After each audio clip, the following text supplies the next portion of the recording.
When we saw what happened with the Taliban in Afghanistan and the fall of Kabul, we were already operational in 9 different districts. Most of those were already under de facto Taliban control. Sometimes you have to hold your nose, and you have to be diplomatic, and you have to negotiate with people that you fundamentally disagree with.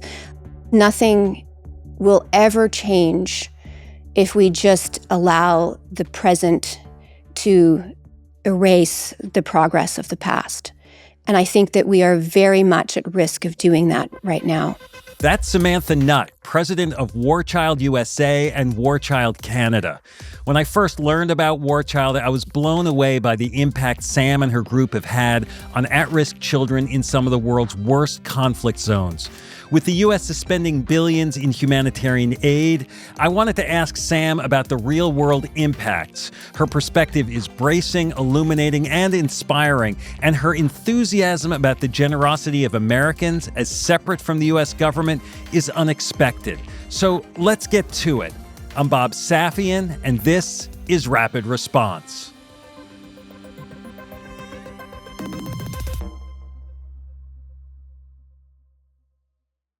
I'm Bob Safian. I'm here with Dr. Samantha Nutt, founder and president of War Child USA and War Child Canada. Sam, great to chat with you. Thanks for being here. Well, thank you for having me, Bob. So War Child helps children and families in communities impacted by armed conflict all around the world. Can you give us a practical sense of what that entails? We are the bridge between emergency humanitarian assistance and then the things that children and their families need to actually rebuild and recover in war zones. So a lot of groups are doing really important emergency work, food, water, shelter, and blankets, but they aren't thinking about the long term. What do kids and their families need to be able to recover from war, to become more resilient, to foster peace within their communities? And so that is what we do. So, for example, in Sudan, for many years, we've been on the ground since the early 2000s. I've been there many times. We were doing catch-up learning programming. So for people who had been displaced as a result of the conflict within the country, many millions of them, it's gotten a lot worse. We'll talk about that probably a bit later. But many millions of them were living in camps for internally displaced people. And then they were out of school and they were falling further and further behind, and they had fewer options. And so we were running catch-up learning programs that we developed that we're known for throughout the world to allow children to catch up on their education, to reintegrate back into the appropriate grade level, to complete their studies, and then to provide for themselves. If you don't do those kinds of things and kids continue to fall further behind, they're more easily recruited, they're more vulnerable, their families are more vulnerable, and then that cycle of poverty just becomes more and more entrenched. I mean, you served as a doctor helping children and families affected by war before you started War Child.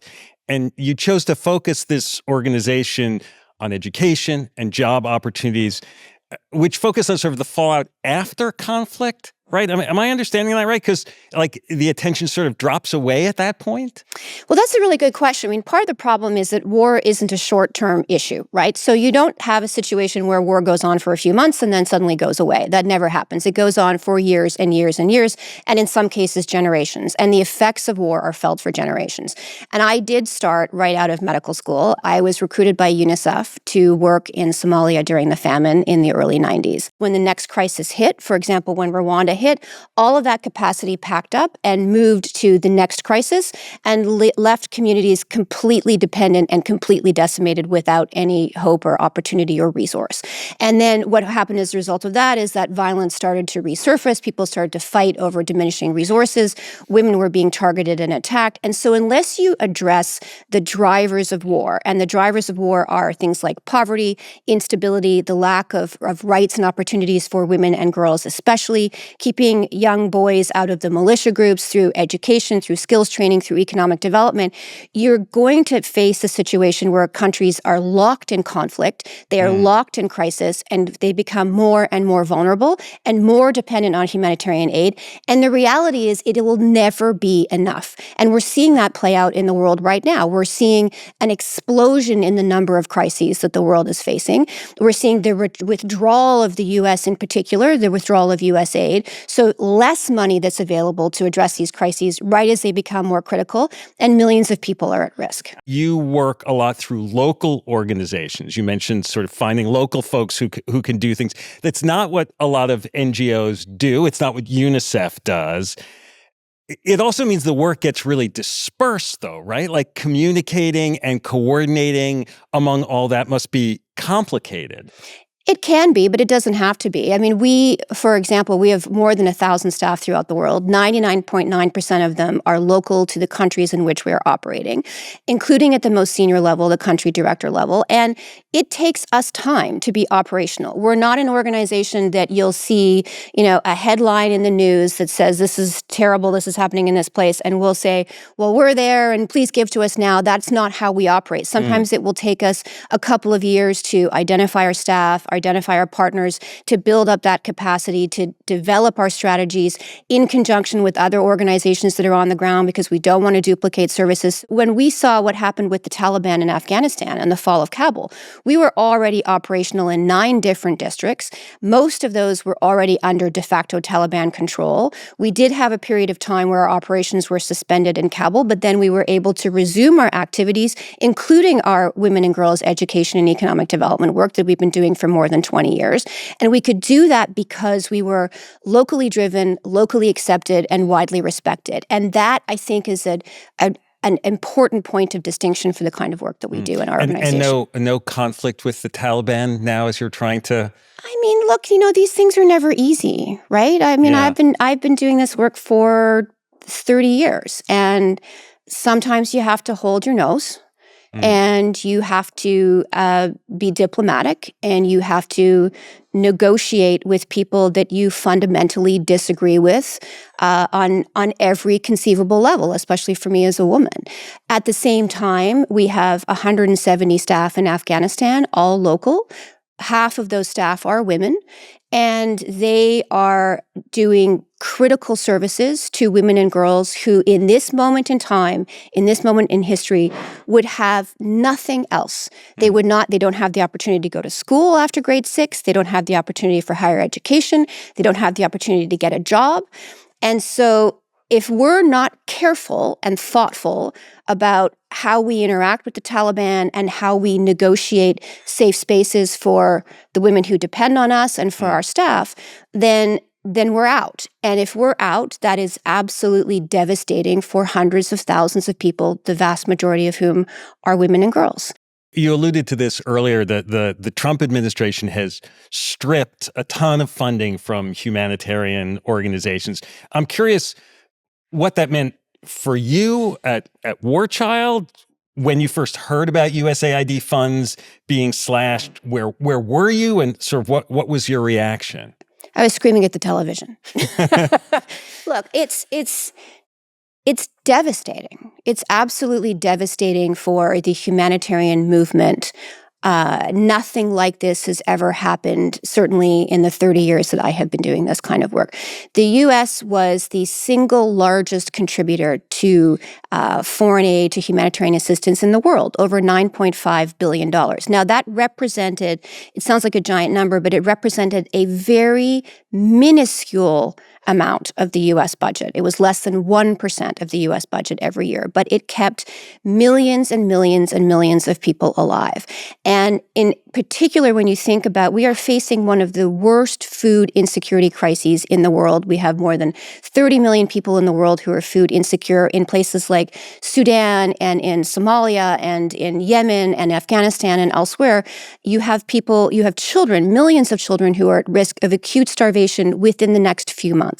And the U.S. was one of the major contributors, for example, to the World Food Program, to providing that kind of food security work. And that was just one example of what they did.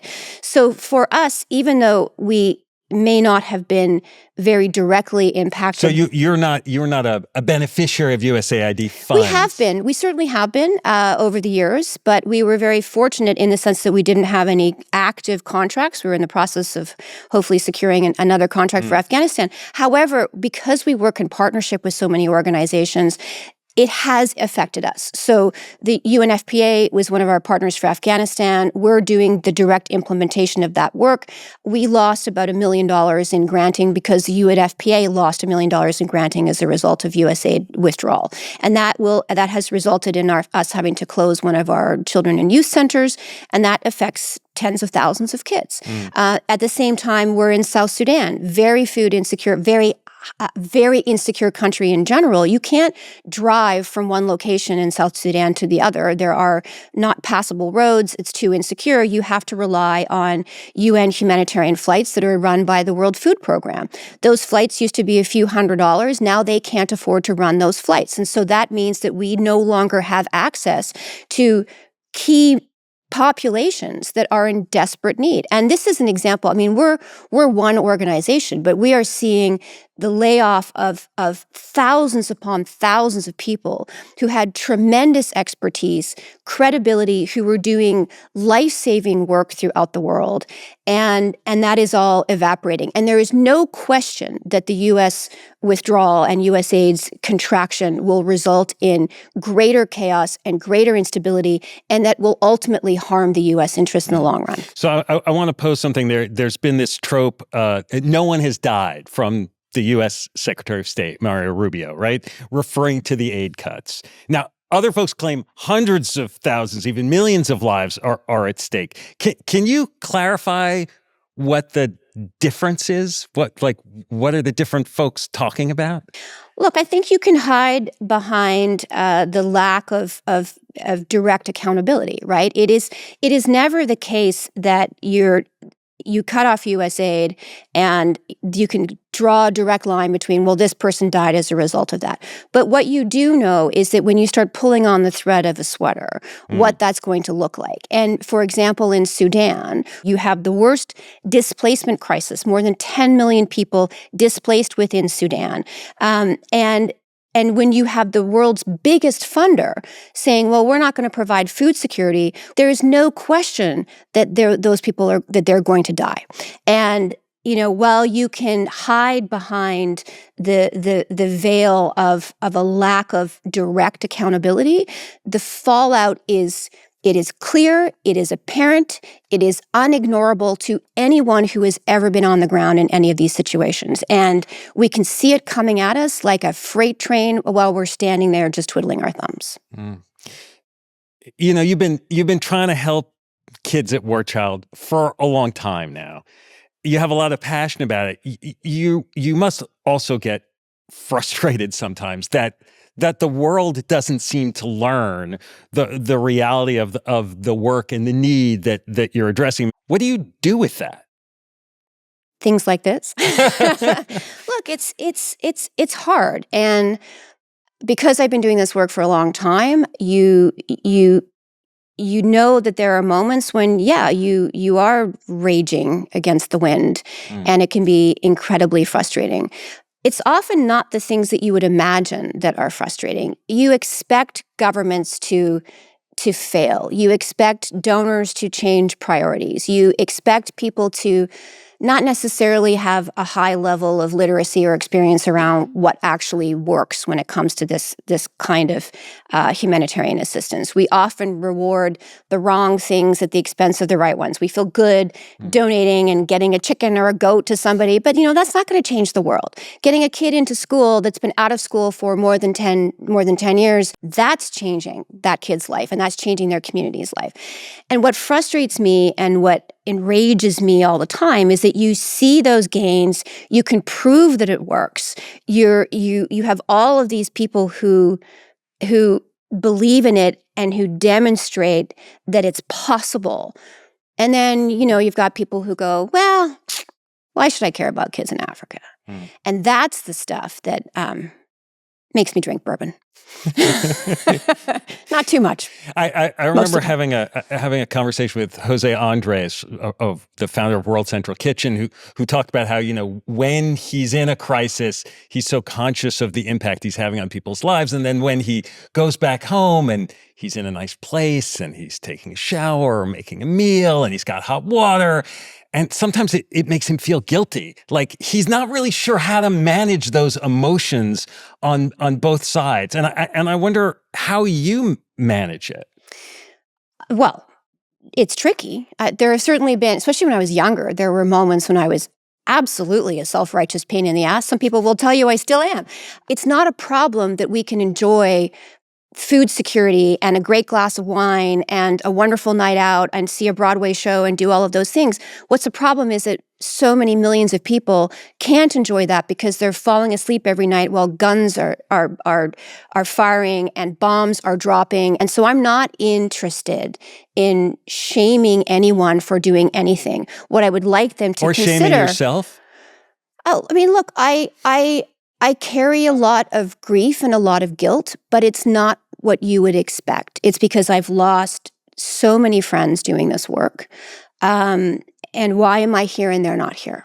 And so I don't rail against what we have here. I find it that this is my moment to just stabilize and to get back to what I need to be doing, which is to raise money to make that stuff happen and to build good programs and to be, to build a stronger organization. And when a new conflict, breaks out somewhere in the world, like, how do you decide whether to jump in? Because even if you have resources, you could double down on someplace else you already are. Like, how do you make those judgments?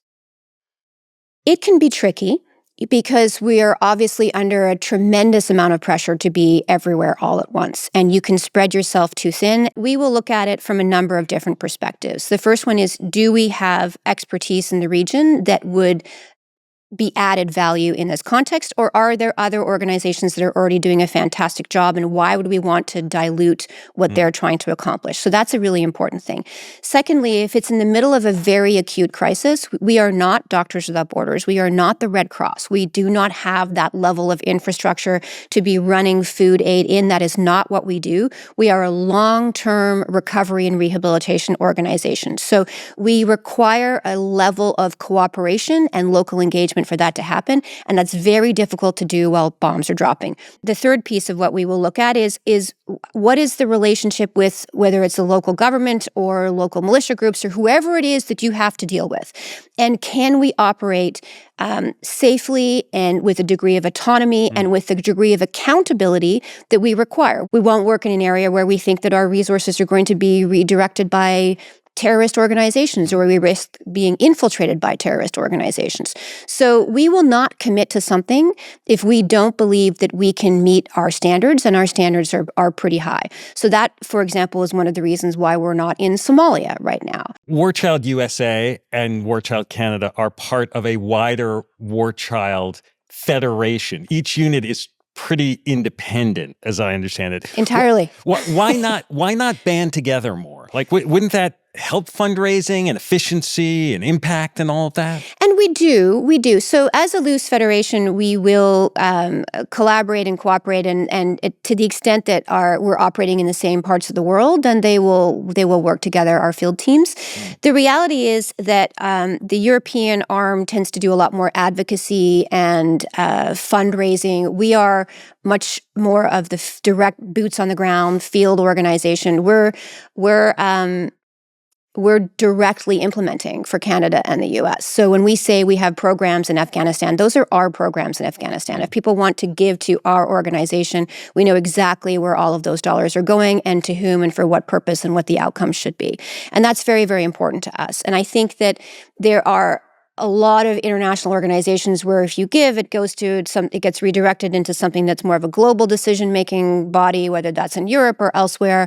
And we firmly believe that the more direct you can be, the more effective your dollars will be. Because what we have seen in other places is that, you donate to one organization, they take an administrative overhead, then it gets transferred to their headquarters in Geneva, and then they take administrative overhead, and then it gets to the field level, and they take administrative overhead, and then they subcontract it out to us because we're the direct field organization, and those dollars become pennies pretty fast. And that's not how we want to operate.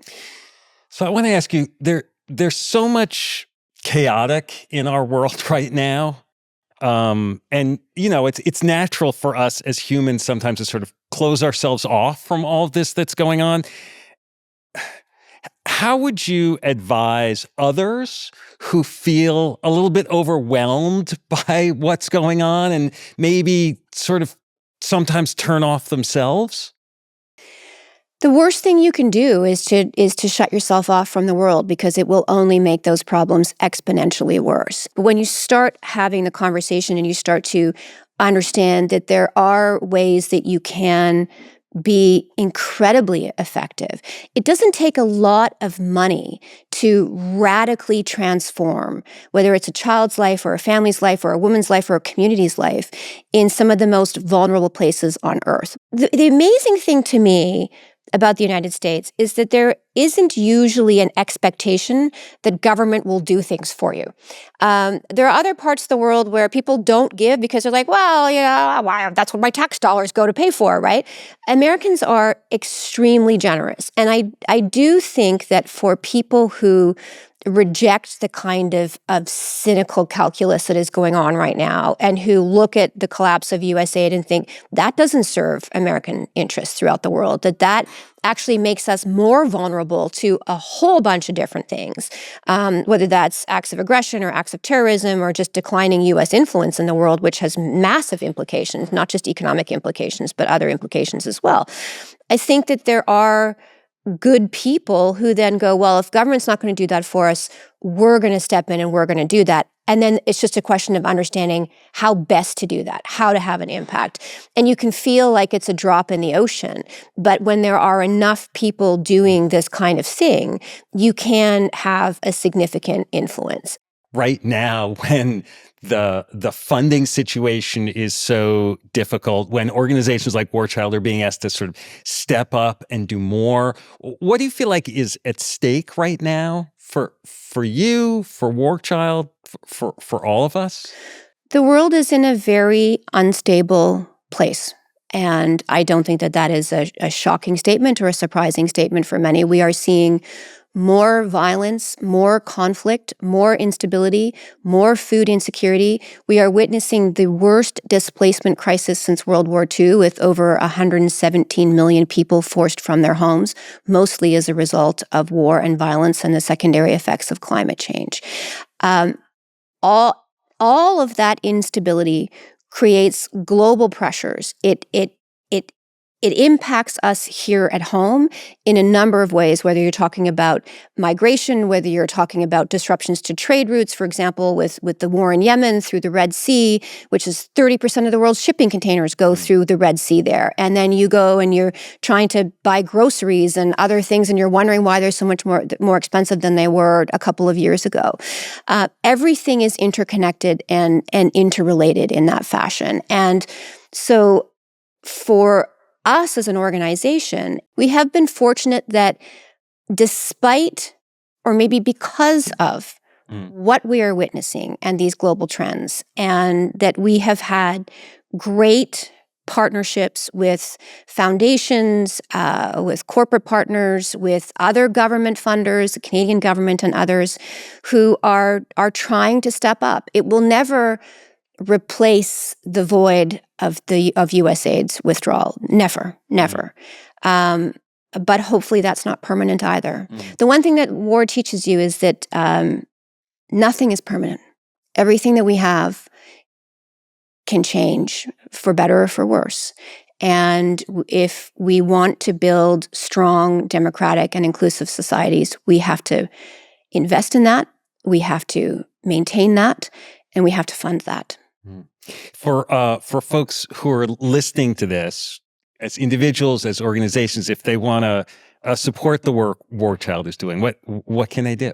Well, they can call us and we'll have a conversation. But the website is warchildusa.org, and then they can also contact us through our various social media channels. And if you have skills or expertise, or you just want to learn more, please don't hesitate to reach out, because we would welcome the opportunity. Is there a story of any particular individual or family that sticks with you, that you've had an impact on, that sort of fuels you, that you go back to? I'll give you the example of Darfur, because I was not too long ago, I was at the border between South Sudan, and South Sudan is one of our biggest areas of operation. And when the conflict hit in Darfur, we had been on the ground in El Janina, which is in West Darfur, which was the epicenter of this violence. And when I say violence, I mean horrific genocidal atrocities. We had been running for almost 20 years, educational programming for kids, again, catch-up learning, and then we were running women's literacy efforts. And so many years ago when we had first started, I was in one of those literacy centers. And I was there and I struck up a conversation with a young woman. Her name was Nadia, and she was sitting on this mat on the sand, and she had her baby boy beside her, and she'd been attending our women's literacy programming every evening. And she had been, like 70% of women in Darfur, she was functionally illiterate prior to starting this. She'd been in her village when the Janjaweed militias, now the RSF forces, showed up. And she was forced to flee because her husband and her father and her mother were gunned down right in front of her. And so there she was on this particular evening. And there are two parts to the story, because as I was talking to her, I was really struck by the enormity of the challenges that women like Nadia face.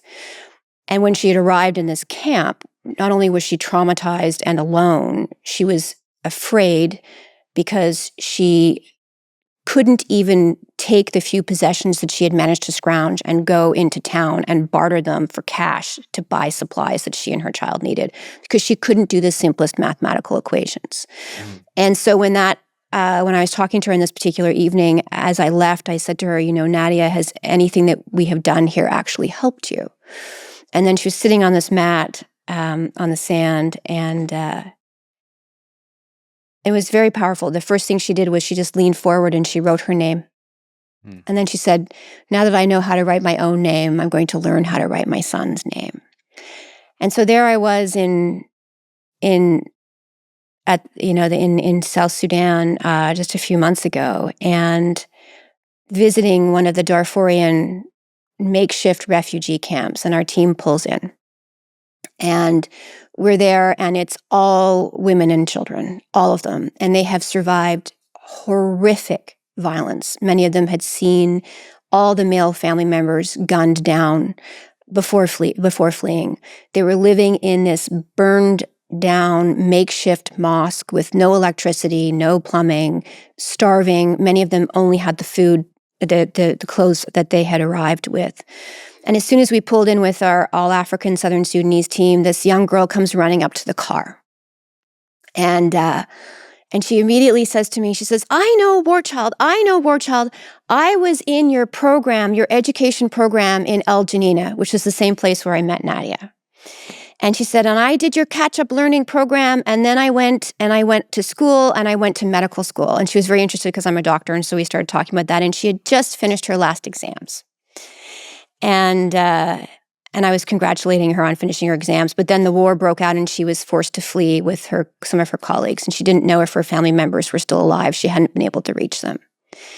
And as she's sitting there looking at our team, she said, the last thing she said that day was, I knew you wouldn't forget us. I knew you would come. And that's what it's all about. It is about being present in people's lives when they need you the most. It is about creating opportunity when the rest of the world has forgotten. It is about being consistent, because nothing will ever change if we just allow the present to erase the progress of the past. And I think that we are very much at risk of doing that right now. And if that happens, we will all be living in a much more unstable and frightening world. Well, Sam, this was great, and thank you so much for doing it. I really appreciate it. Well, thank you for having me. Sam's lived perspective on the ground in some of the most challenging places on Earth gives her both clarity and perspective. It's a reminder to all of us that larger realities are sometimes overlooked, that our priorities can be clouded by narrowness, and that we too often fail to appreciate the advantages that we have. Generosity isn't simplistic altruism, it's an act of empathy and an investment in problem solving. That's something every business and each of us should be inspired to embrace. I'm Bob Safian. Thanks for listening.